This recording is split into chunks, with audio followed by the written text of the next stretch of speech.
Baik, Assalamualaikum warahmatullahi wabarakatuh.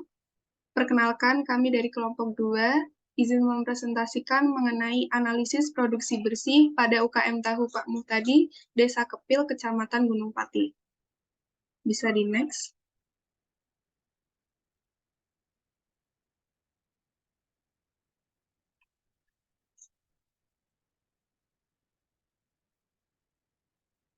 Yang akan dipresentasikan oleh yang pertama, Industri dengan NIM 14, Aziz Al-Ansori dengan NIM 17, dan Rizda Amalia dengan NIM 26. Nah, yang pertama mengenai proses produksi tahu, khususnya di UKM Tahu Pak Muhtadi. Yang pertama dimulai dengan penyiapan bahan baku utamanya yakni kedelai, kemudian dilanjutkan dengan pencucian kedelai dengan menggunakan air mengalir dan juga perendaman yang dilakukan selama 1 jam. Selanjutnya setelah perendaman dilakukan penggilingan kedelai dengan mengalirkan air. Setelah dilakukan penggilingan, dilakukan pemasakan kedelai dengan cara perebusan selama 30 menit. Selanjutnya dilakukan dengan penyaringan dan penggumpalan, di mana untuk memisahkan ampas kedelai dan penggumpalan sendiri dilakukan menggunakan bantuan asam cuka. Kemudian dilakukan pencetakan dan pengepresan. Selanjutnya dilakukan pemotongan tahu sesuai dengan ukuran yang telah ditentukan. Nah, setelah proses pemotongan sendiri, tahu siap untuk dijual atau dapat juga dilakukan penggorengan sebelum dilakukan penjualan. Bisa di next. Nah, selanjutnya pengamatan penggunaan energi, di mana pada UKM Tahu Pak Muhtadi sendiri menggunakan 3 sumber energi. Yang pertama yakni energi listrik, di mana untuk kebutuhan perharinya energi listriknya yakni 450 volt, di mana sumber energi listrik ini digunakan pada proses uh, pemompaan air dari sumur. Kemudian selain itu, listrik juga digunakan pada penerangan di UKM tersebut. Selanjutnya ada kayu bakar, di mana kebutuhan perharinya yakni 40 kilo dan digunakan untuk proses pemasakan kedelai. Kemudian ada sumber energi minyak solar, di mana kebutuhan minyak solar perharinya yakni 1,5 liter.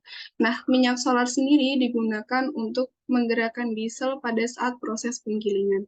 Selanjutnya, pada pengamatan penggunaan air, proses produksi tahu sendiri membutuhkan banyak air. Nah, proses-proses yang membutuhkan air sendiri ada proses pencucian, proses perendaman, proses penggilingan, proses perebusan, dan juga proses penggumpalan.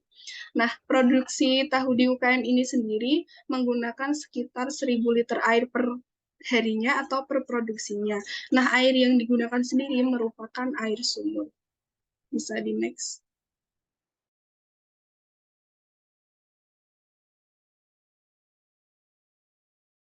Selanjutnya dilanjutkan oleh rekan saya. Baik, selanjutnya di sini adalah membahas mengenai dari hasil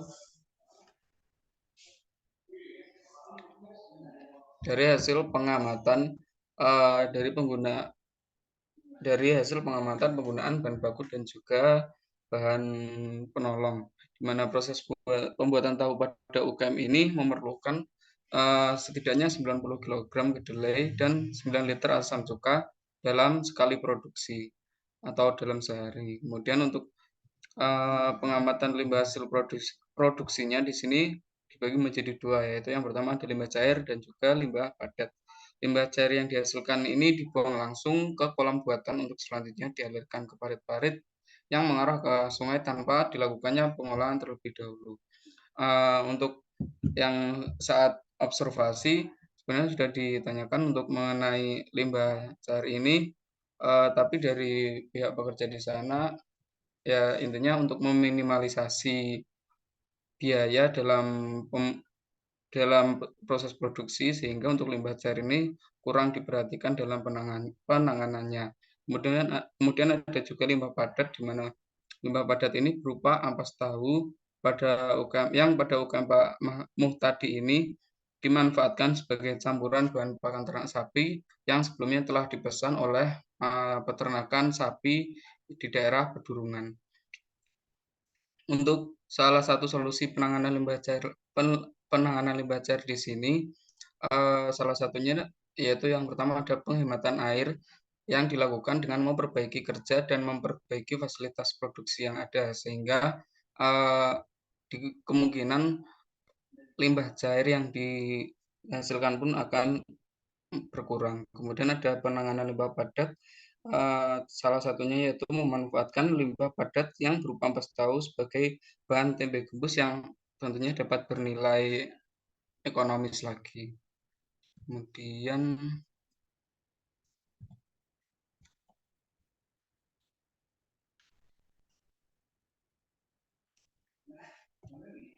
Kemudian mengenai analisis kelayakan ekonomi yang telah dilakukan pada UKM Pamungkas tadi ini, dihasilkan beberapa kesimpulan, yaitu yang pertama ada 4, yaitu ada penggunaan bahan bakar kayu dari limbah yang tidak membeli, sehingga hal ini tentunya otomatis akan mengurangi biaya produksi. Kemudian ada tanah dan juga bangunan yang milik pribadi dari Pak tadi itu sendiri, sehingga lebih lebih untuk kelayakan ekonominya lebih baik daripada tanah atau bangunan yang sewaan. Kemudian yang ketiga yaitu kendaraan untuk pendistribusian yang dari UKM Pamu tadi ini juga milik pribadi dari Pamu tadi itu. Kemudian yang keempat adalah sudah memilikinya jaringan konsumen yang dikarenakan UKM Pamu tadi ini sudah lama berdiri atau beroperasi, sehingga untuk distribusian dari tahunya ini juga otomatis akan lebih mudah dan mendapatkan keuntungan yang lebih. Sehingga dapat disimpulkan bahwa UKM Pamu tadi ini memiliki tingkat kelayakan ekonomi yang cukup besar, di mana apabila dimasukkan dalam sebuah perhitungan kelayakan ekonomi, yaitu mengambil rumus dari PBB atau payback period. Di sini ada total investasi praproduksi dibagi dengan keuntungan, terus kemudian dikali dengan total 1 tahun, di mana total investasi praproduksi dari UKM Pamu tadi ini hanya membutuhkan 8 juta, kemudian dibagi dengan keuntungan yang didapatkan setiap hasil produksi secara kotor yaitu 13 juta, kemudian dikali 12 bulan dalam setahun, sehingga PBB yang dapat dihasilkan yaitu 7 bulan 20 hari waktu untuk UKM Pamu tadi ini dapat mengumpulkan atau mencari keuntungan setelah itu atau profit. Kemudian selanjutnya diteruskan teman saya.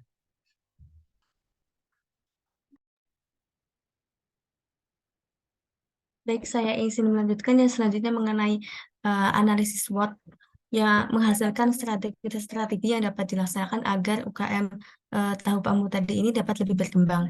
Yang pertama, untuk strateginya itu dengan memperbanyak pengalaman di industri tahu agar dapat meningkatkan kualitas dan juga menciptakan inovasi tahu sehingga mendapatkan kepercayaan dari konsumen.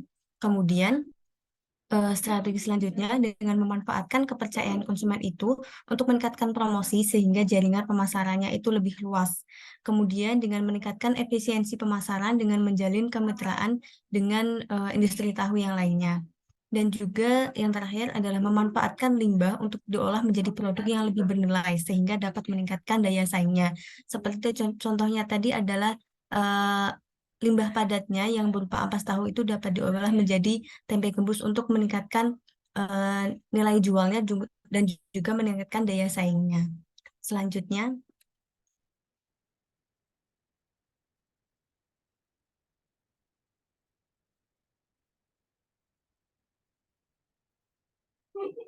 slide selanjutnya. Nah, selanjutnya ini ada beberapa peluang penerapan produksi bersih pada UKM Pamu tadi tersebut. Yang pertama adalah good housekeeping. Good housekeeping ini diterapkan untuk menjaga standar acuan kerja atau SOP dalam produksi tahu, sehingga kesalahan kerja saat menjalankan produksinya itu dapat diminimalkan. Kemudian dengan mengurangi penggunaan air. Nah, ini dapat dilakukan dengan menyediakan penampungan air pada saat proses pencucian serta menggunakan kembali air cucian kedelai yang terakhir untuk digunakan kembali untuk mencuci kedelai yang selanjutnya. Jadi dengan menampung air ini akan mengurangi air yang sekiranya terbuang ketika dalam proses pencucian. Kemudian air yang pada pencucian kedelai